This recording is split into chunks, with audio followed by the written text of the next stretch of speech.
A proposta dos empresarios facéndose eco das demandas de comerciantes, hostaleiros e residentes pasaría por unificar o antigo paso de peóns á saída do aparcadoiro co que está contemplado no proxecto. Así, din, quedaría garantida a seguridade para o tránsito peonil diante de toda a praza. Pois era unha demanda que nos pediron para trasladar ao Concello que non se eliminara ese paso de cebra, que se unificara ese paso de cebra co novo actual, co cual quedaría, digamos, un tránsito, digamos, durante de toda a plaza. Ao final, o paso de cebra que vai a quedar, que son de 20 metros, nós trasladámoslle que serían outros 10 metros, 30 metros, e ese paso de cebra non se eliminaría. Entenden dende a patronal que a eliminación do paso que existía ata o de agora implicará que os peóns teñan que dar toda a volta para acceder a outra beirarrúa ou mesmo facer uso de servizos que se atopan na zona como a notaría, a policía ou os xulgados. Sabemos que hai que dar unha volta agora bastante grande, no cual, con unha pouquiña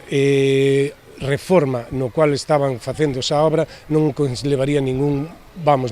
outro presupuesto distinto ao que xa tiñan para poder manter ese paso de cebra. Por a nosa parte, mantemos igual a nosa opinión, seguimos dicindo que hubo reunións con técnicos do Concello, jefe de Policía Local e o propio jefe de obra, no que sí se vía viable ese paso de cebra, mantelo, unificalo para que dar ambos pasos de cebra. Confían en que o Concello dé a marcha atrás e atenda a súa demanda, posto que tanto técnicos municipais como responsables da obra avalaron a súa viabilidade.